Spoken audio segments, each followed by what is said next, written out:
Hello, everybody, and thank you for tuning in to the Liberty Report. With us today is Daniel McAdams, our co-host. Daniel, good to see you. Good morning, Dr. Paul. How are you? I'm doing very well. Good. That's good to hear. We're going to have to check on a few things that are going on around the world. I wonder how the virus is doing these days. I wonder if there's any more COVID cases being expressed. Or is the epidemic over? There seems to be a disagreement on that. I think most people think it's over, and the school kids are happier again, and things are opening up a little bit, and there's more conferences. Just wish the airlines would come to their senses. Yeah. But maybe we'd feel freer, would help us with our conferences too, if people would be willing to travel. But anyway, I don't know whether there's some people are very frustrated that it's getting better. Yes. And that's the people who seem to would like to stir up trouble about a variant. The new variant, and therefore it's so dangerous. But it turns out that the scaremongering, and I think you have a point to make on this, and that is that if you look at the regular television, boy, this sounds terrible. It's all over again, starting from the beginning.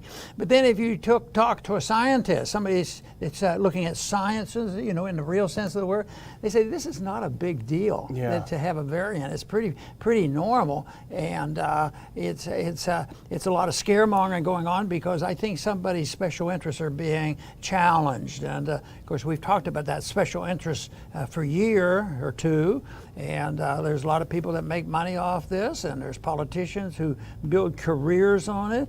So this is a big deal for some people, but quite frankly, I don't think they have science on their side. They didn't have it really on their side with COVID. They had to COVID-19. They had to stretch things. Yeah. But in this case, they're starting very early. Matter of fact, we've heard about this for a couple of months now. The variant is coming and the variant is coming, but it turns out that it came and maybe went.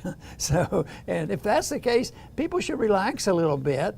And in the old days, Daniel, I'll bet you that many times there were variants. Probably, history's shown, the scientists say that's the way it works. And what if they ever got around to, if they looked at everybody that died in a particular period of time, and then all of a sudden they do, what we need to do? We need to check and see how many people had a cold when they died. And then they can say, that we just went through an epidemic, a cold epidemic. Now, a lot of people will say, I'm really stretching it, but it's not too big a stretch because it's related in the sense that something is happening, it's serious, it might be a contributing factor to a death, but still it's not nearly what it panned out to be. And I think more and more people are agreeing with us that the lockdown was a lot harder on the people than was the virus. Yes. And people are still suffering from it. And there are still, what was that statistic we showed yesterday? What percent of the Democrats still think that we should wear masks? Yeah. It's still dangerous. Yeah. So it is propaganda. It's been politicized. It's been monetized by the profiteers. And it's a challenge to people who set their goal as let's find the truth and report it, because the enemies of truth have a sort of a bit of a control over the media, and they can pump it out. And what we have to do at times is try to refute some of the nonsense they're pouring out. I like what you said, Dr. Paul, monetized by profiteers, because that really should be the story of COVID when it's written. Because as we see everywhere, free COVID shot, get your free shot, get your free shot. It's not free. They're basically robbing the middle class and giving it to big pharma. They're just like they do with the military-industrial complex. They're robbing people in middle America and giving the money to the weapons manufacturers. They're robbing people in middle America and giving it to well-connected people like Scott Gottlieb and others in big pharma. But this is interesting, though, that the Delta variant now is in the headlines. Everyone is talking about it. It almost feels like, as we put in our headline, the last stand of the fearmongers. They're desperate to cling to this power that they have. But the problem is there are competing narratives on this, both of which cannot be true. Let's look at the first clip. This is the CDC director, Walensky. We've talked about her before. She is offering carrots, CDC director, vaccinated people are safe from the Delta variant. They don't need to wear masks. Wow, that's great. So get your vaccine and you won't have to wear a mask. But let's look at the next one. This is yesterday. The WHO says Delta variant of COVID means even vaccinated people should keep wearing face masks. My question is, will Walensky be kicked off social media for contradicting the WHO? Because we almost were. Well, my suggestion is similar to many of my suggestions. You get rid of these organizations. Why? And even Trump, I said, well, why are we sending money to WHO? You know, and we shouldn't be doing this. The collectivism doesn't work, especially the collectivist approach to medicine is horrible. You know, but it's for public health. Yeah. Who else is going to take care of public health? Well, individuals are. They're going to learn health habits. Yeah. We control fires by teaching dangers of fires. Yeah. And of course, the people who understand guns prevent a lot of problems with that by teaching people that guns are dangerous. You know, there are ways that things can be taken care of rather than saying it's the government's responsibility, and once you do that, you have the special interest line up, and all of a sudden there are lobbyists in Washington, and that's how they make a living. The lobbyists make a big living, as well as the people who are on the receiving end who get stuck. Yeah. Middle class, the people who pay the taxes, and they get stuck whether they have to write a check on their taxes or not, because this all contributes, this wild-eyed spending for viruses or whatever. It's deficit financing, and there's somebody printing the money, devaluing the currency, and the rich get richer because of this system, and the poor get poorer, and that contributes. The government's policies, send people out in the streets. Sometimes they subsidize them to live on the street, and they do this. But at other times, the policies, the poor and the middle class will have to pay. You just can't do this. Debt is always paid for, and the weakest political figures get stuck. Instead of having a society where you protect the weakest, and I'm not talking about welfare handouts, protect them from the harm done by the people in charge who are stealing from them. Yes. The thing is, I think those two clips that I just showed tell you all you need to know about the whole thing. These can't both be true. The WHO and the CDC can't both be right. You have to wear a mask or you don't need to wear a mask. So it really shows that they're making it up as they go, I think.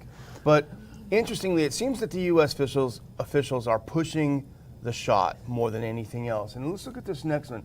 This is the Surgeon General on CNN scaremongering about the Delta variant. Look at what he says. Surgeon General on Delta variant, if you're not vaccinated, you're in trouble. Terrifying people. Where have we heard this kind of scaremongering before? Well, let's look at the next clip. Remember this? It seems like just weeks ago. Wait, it was just weeks ago. Walensky fears impending doom as COVID cases and deaths tick up again. Well, that turned out to be untrue. Look at the next one. This is what happened when Texas opened up. Dr. Fauci said Texas could trigger another COVID surge. That's back in March. Didn't happen. But as is usual, the media is playing the game of these people. Once again, let's look at the next one. Here's an NBC News section on the Delta variant. Look at this. The Delta variant is the greatest threat to eliminating COVID in the U.S., Fauci says. Look at all these people in the sun enjoying the beach with a big, huge, nasty virus next to them. Look at the next one. The same report, but a different subheading. The sickest people are now in their 20s and 30s. This is pure scaremongering. And let's look at one more from CNN, the next one. The Delta variant is forcing officials to rethink COVID-19 measures, even for the vaccinated. Scare. But Dr. Paul, I'm going to end this segment for my part with some good news. And let's look at the next one. This is a new poll that they took. The scaremongering is not working anymore. Let's look at the next clip if we can. This is from Breitbart. A Monday Trafalgar Group poll indicates most Americans want no governmental action on the coronavirus Delta variant. That is great news. Next clip will show us the numbers, Dr. Paul. I'll hand it back to you. 63% says just leave us alone with this variant crap. Excuse the language. I didn't know we had that many viewers. They're saying the right thing, and that's good. So a little bit of good news on it. Well, there's a lot of threat going on. That's what fear-mongering is, and they relate it to the mask. And I think they probably know they're not going to talk very many people into, I love those masks. They were so neat to have. But it's used because the bottom line is what you mentioned. Take the vaccine and you can be happy forever after. You don't have to worry about going to your job, and you don't have to worry about going anywhere. You're going to have your vaccine, the vaccine passport in combination. It won't be the injection as it looks like right now, but it's going to be related to all this nonsense.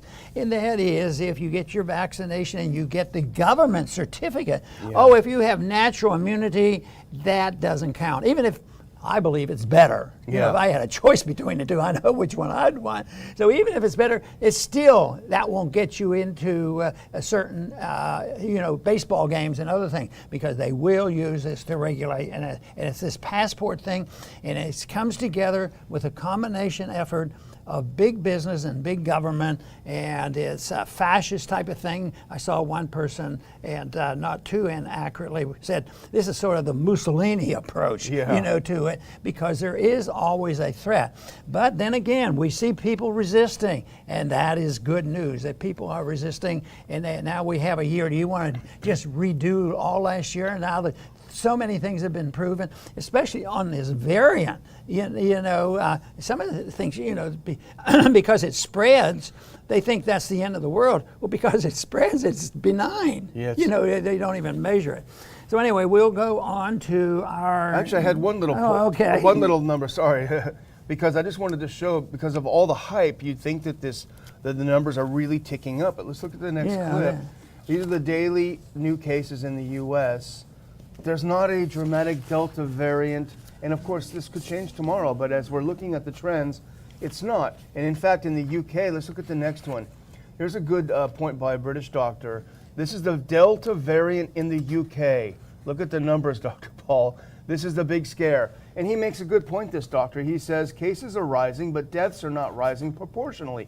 And that goes with what you say. It's more virulent, more people are getting it, which is good news because more people then are getting immunity. And he makes a good point in statistics. A change from 4 to 6 can be dubbed a 50% increase, but it's insignificant at those smaller numbers. So he said, let's don't overhype the variants. Vaccines are doing what they're supposed to do. That's his view. And here's someone that we do know. Let's watch this. This was got a lot of attention yesterday. This next tweet from Senator Paul makes a good point. Don't let the fear mongers win. New Public England study of Delta variant shows 44 deaths out of 53,822, 0.08% in unvaccinated group. And at the next one, it's a little bit small, but this is from, I don't know if we can get that increased or not. It's going to be a little tricky, but these are the actual numbers from the UK, and you see the Delta variant has a case fatality of 0.1%, which is identical to the flu, essentially. So it's gone way down. As Dan Horowitz points out in The Blaze, the fatality is much, much less than previous iterations, previous variants, which is in line with what we know about viruses through history, that as they vary, they become weaker and more virulent. Right. No, I think there's a lot of good news there, but they're not giving up yet. No, Fauci's still on the television. He's still spouting off his fear-mongering stuff. Yeah. So. But I wanted to talk a little bit about, I find it very interesting, fascinating, that, it's been since the last election, there's been a discussion on the honesty in elections. And if you say that the election had a lot of problems and we're not positive exactly what the vote really was, and it could have even affected the ultimate outcome, you're out of it. Beyond the pale. You're so far out of it that you'll never be woke. It will be impossible for you to be woke if you have suspicion. But I'll bet you felt terribly sorry about a few people in New York. The Democrats aren't fighting with the Republicans. They're fighting with themselves because maybe they were trained how to cheat during the last election, Yeah. because there are some similarities there. Because there's the absentee ballots they can't find. There's the technology that they are checking it, and all of a sudden votes showed up. And it changed the whole thing and changed who the leader was in the race. This to me is a mixed bag, because anything that develops, and challenges the whole concept of the establishment, I think is good. So this, in a way, makes people think, well, what's going on here? This is not a Republican thing. I mean, it's pervasive. It's in the system, and this is good that it's discussed. It's not good that you have illegal elections, but if you have illegal election and illegal counting, I think it's good to know about it. And this whole idea, I'm dumbfounded by this whole idea that people with a religious fervor say that you don't have voter ID. Yeah. Does it make any sense at all? Does that mean if you do not have to ID, can you just go here, and vote 10 times in one election? Because nobody's checking who you are. People wouldn't do that, would they, Dr. Paul? No, except for the fact that I had some personal experience on what was done in some of my elections. No, they do it. It's been around for a long time, and that's why some people think that these elections have lost their effectiveness. So, but anyway, there's some people who like chaos. And I talk about it a lot. The cultural Marxists strive for chaos. They might be the only winners in this, because all Democrats aren't Marxists, but most Democrats support the cultural Marxism to the degree. But all Marxists are not Democrats, and they're not going to be partisan, and they're looking for chaotic conditions and the destruction of all the structure that exists, the social structure, and this is doing that. So I don't know. That's probably a wild thought to think that the Marxists might like the chaos that's coming. Oh, we even got the Democrats fighting with them. We don't have to just say this is a partisan thing. Everybody's going to tear this place up because we have a better idea. It's called Marxism, and that will save the world. But we can't achieve it unless we tear everything down. And then it sort of makes sense to me that some people might even strive for this. And if you're in the losing side, they'll say it's direct. I mean, I'm sure they charge, Trump political reasons, but what if it turns out that Trump is absolutely right? What are they going to do? And now, so this is interesting. People should learn a lesson from what's going on up there, because the charges are so similar to what happened in the last election, but it's great to see that there's division among those who were participating maybe together on the election against Trump. The New York City mayoral race vote is fascinating because 135 test ballots were mistakenly added into the regular vote and counted and nobody noticed. And the Board of Elections now admitted a massive foul up. Oh, gosh. And actually, there's a couple of tweets that really capture the unbelievable implications of this. This is just New York City we're talking about, 135,000 votes. Let's put up this next tweet from Yossi Gestetner, who makes an interesting observation. The New York City Board of Elections counted 135 test ballots together with real ballots and released the results without anyone at the Board of Election noticing. Trump lost the White House by 43,000 votes spread in 3 states, and he is corroding democracy if he has concerns about the integrity of those numbers. He goes on to say, you will run off of social media platforms if you raise doubts about the 2020 with margins much smaller than the 135,000 oops by the New York City Board of Elections that no one noticed until after counting and releasing it. That's serious implications of this. And this all has to be concocted because let's say that Trump has exaggerated, and you're talking about 40,000, and charges have been made against the Democrats. Well, why wouldn't the fair thing to do and the wise thing to do, if the Democrats are so confident, just have a recount? But no, it has to be continued. Legislation has been passed to tighten up some of these rules, but they had already done that in New York, and it doesn't seem like it solved their problems. And but I think the most foolish thing in the world is voter ID.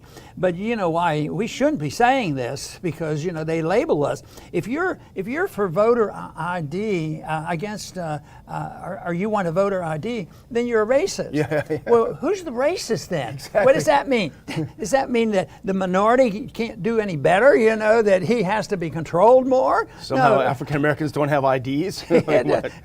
Yeah, well, I guess they wouldn't have driver's licenses, and It's amazing. How do they get around? Yeah.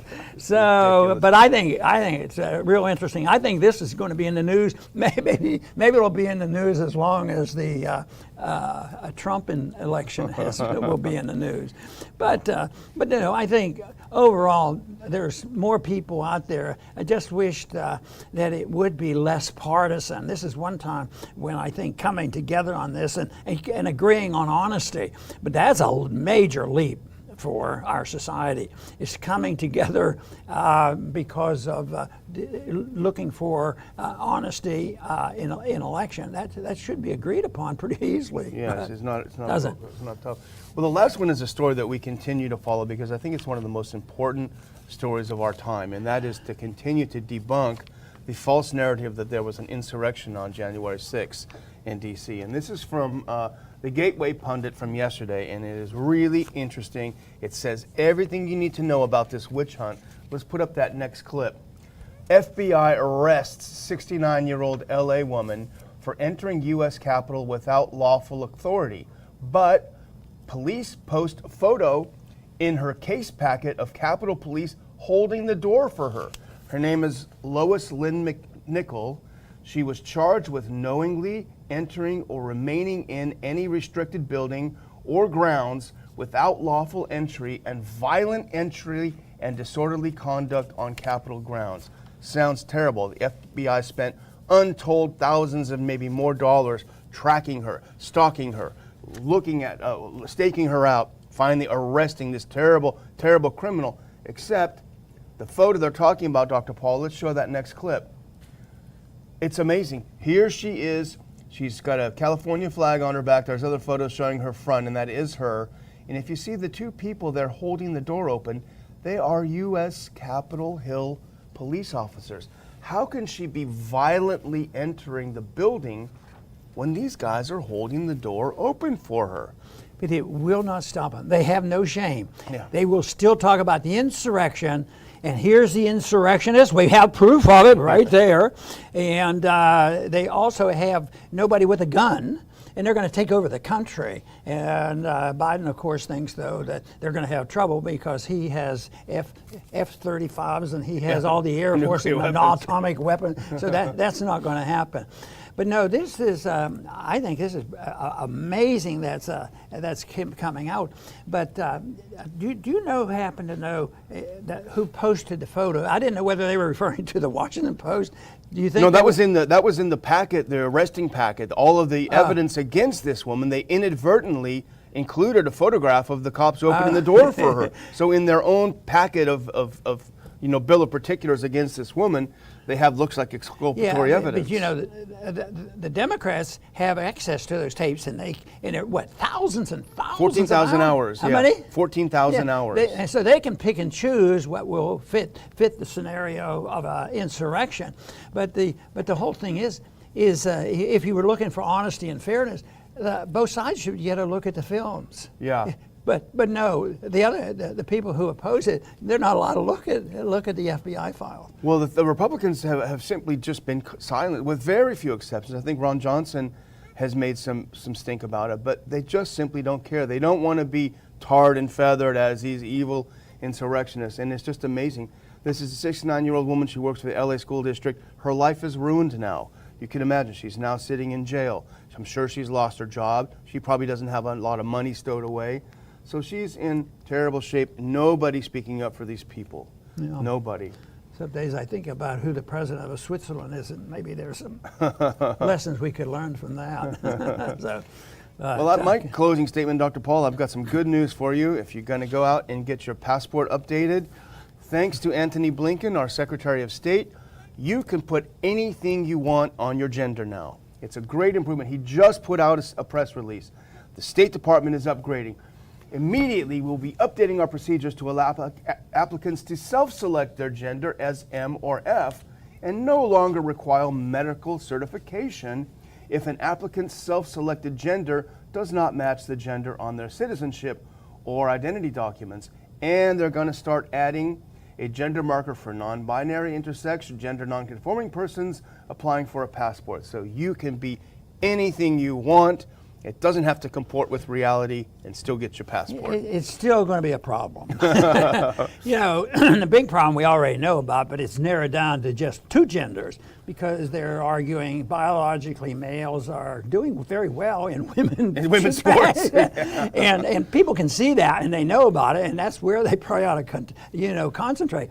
But here you're going to have so many, some might qualify, some might not. You're going to have to really have some fantastic science pretty soon. And they forget about some basic principles of voluntarism in a free society, and all these issues would be solved. Yeah.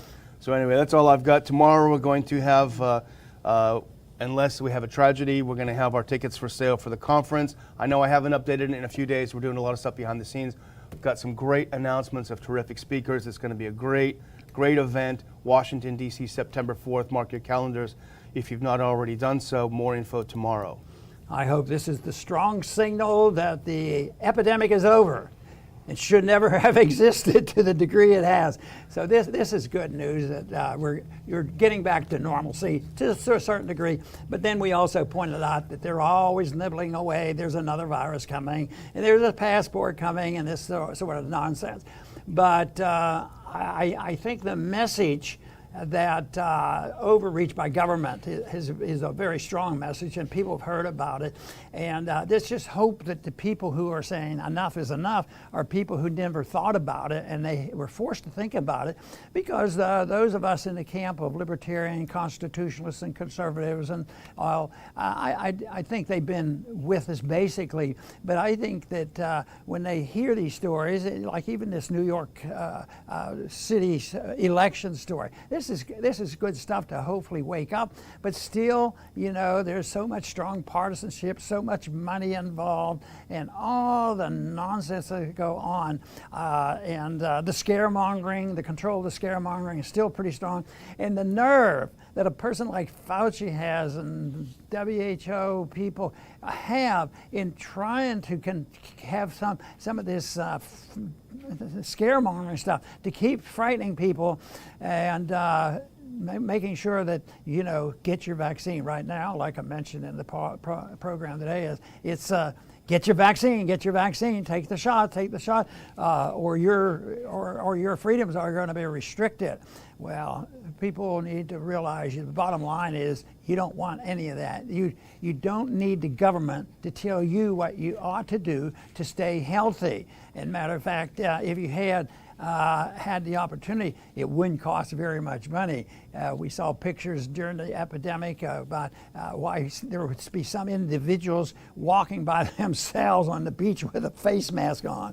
And now that liberty is creeping back in, you see thousands of people on the beaches and going to baseball games, and you never read a story, well, you know, there was a baseball game and there was a rally and a musical here last week, and we just had a breakout of hundreds of new cases. Never. Vitamin D is good for us, and good nutrition is good for us, and exercise is good for us. And the government, in its collective wisdom, which was rotten, has actually been a detriment, because when the government makes mistakes, we're all affected. When an individual makes a mistake in a free society, yes, it's very serious and there could be consequences, but it's very, very limited. And there will be a strong motivation for people to do the very best they can to work things out together with other people. But I do think that we're better off now than we were 1 year ago, and we're going to take advantage of it, and that's why we're going to have our conference, and we're going to continue. Maybe someday, I'm not yet decided, I might get back on an airplane. But right now, I'm a little bit resistant. So they still want you to wear a mask. for no good reason. Anyway, I want to thank everybody for tuning in today to the Liberty Report. Please come back soon.